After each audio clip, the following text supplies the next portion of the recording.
Hey everybody, my name is Mark Aperio, and this is Clearly History 1, 8 Steps for Writing a Stellar History Paper. Writing a history paper, or any paper, can be intimidating, but anything is easier with help. So here are 8 steps that I hope will help you reach your paper writing potential. To make these steps more concrete, let's use the Compromise of 1850 from U.S. history as an example topic. As you may know, the Compromise of 1850 was a legislative attempt to forestall civil war by balancing the interests of the North and South, whose increasing mutual hostility would nevertheless result in fighting 11 years later. So, with the Compromise of 1850 as our example, let's see how to write an effective history paper. Step 1. Take a few hours and read several brief accounts of the event to get a general idea of what happened, who was involved, and the causes and consequences.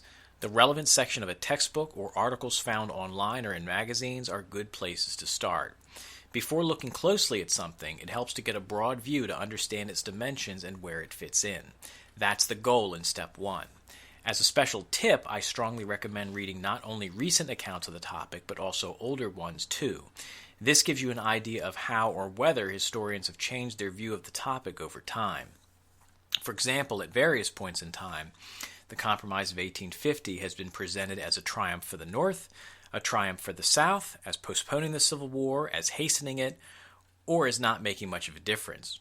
Being familiar with how your topic has been viewed over time can help you shape your own thoughts and therefore write a better paper.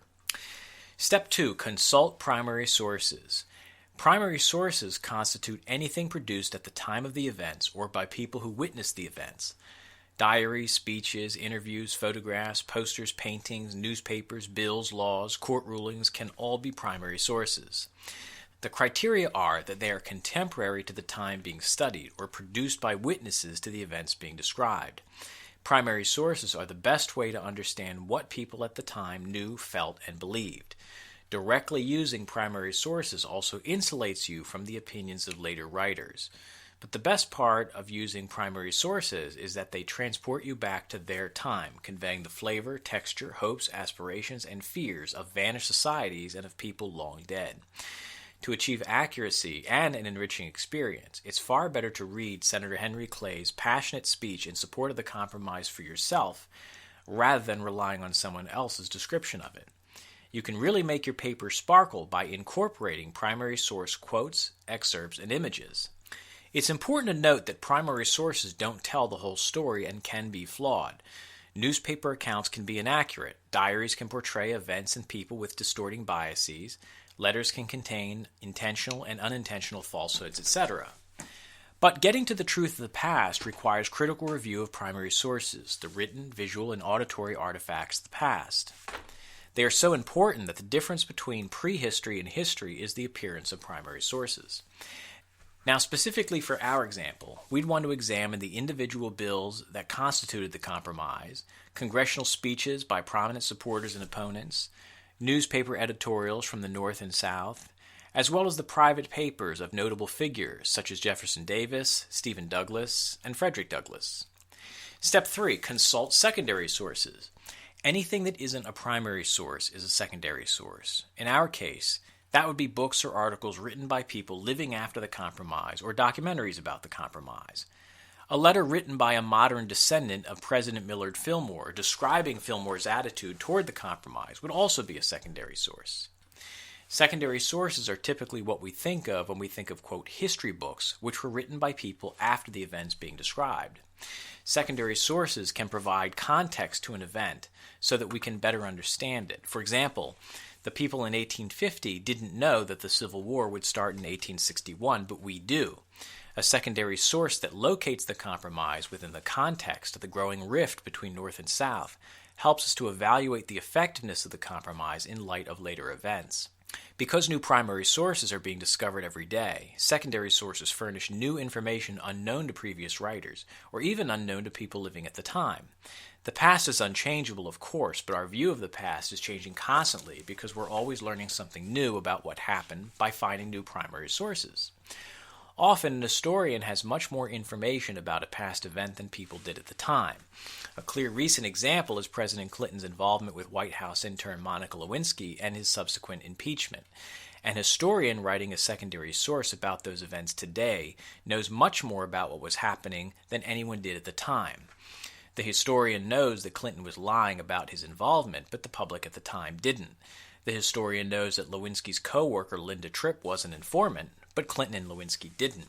The historian knows that the special prosecutor's office was working with lawyers who were suing President Clinton for sexual harassment, but President Clinton, Lewinsky, and the public didn't. So, because they are written after events have transpired and can take advantage of both perspective and all the primary sources that later emerge, secondary sources can provide a more accurate view of history than could be seen even by the people who were living it and making it.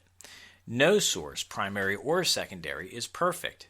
Using a variety of both is your best bet to get an accurate understanding of what actually happened. But this process reveals a fundamental truth about history. History isn't the past. It's what people present as what happened in the past. It's the past filtered through people. Step 4. Step 4 has two closely related parts: developing a thesis and writing a thesis statement. Your thesis is your perspective on the matter. It's the argument you intend to present in your paper. Before writing anything, it's important to form your own judgments and conclusions about the topic based on your study of the primary and secondary sources. It's critical to avoid developing a thesis prior to studying the sources because your thesis, your opinion on the matter, may influence which sources you consult, how you evaluate them, and to what extent you use them. For our purposes, our argument will be that the Compromise of 1850 was more advantageous to the South than it was to the North. Now, we can translate that opinion into a formal written thesis like, although intended to provide proportionate benefits and corresponding sacrifices to North and South, the Compromise of 1850 was a clear victory for the South. Now, the goal of the rest of the paper is to provide evidence supporting that thesis. Step 5, structuring the paper. For some people, it's helpful to create a detailed outline of the paper's proposed contents before writing.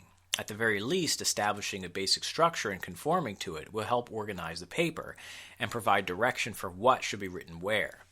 Keeping in mind that there's no single right way, I recommend a structure that begins with an attempt to grab the reader's attention using an anecdote or story. In the description section below, I've included a sample introduction so you can see how that could look. Now, in the second paragraph, I would write a broad, brief description of the subject in order to provide context and set out what the paper is about. While the thesis statement can, in theory, be located anywhere, the second paragraph within the general description is a good spot. The purpose of all subsequent paragraphs is to support your thesis. The classic recommendation is probably still the best, to start each paragraph with the cliché topic sentence and to elaborate from there. In our case, as part of planning the paper structure, I would plan the topic sentences of supporting paragraphs, or at least decide what the paragraphs will discuss. In the description section below, I've included sample thesis supporting paragraph introductions related to our example, the Compromise of 1850. Using information from primary and secondary sources about our topic, we can elaborate on each of these points and support our thesis until it makes sense to transition to the next point. That process is what builds the paper. Beginning a paragraph with a point you think is true, and then backing it up. Step 6, conclusion. A conclusion doesn't need to be a summary of the whole paper. It shouldn't be.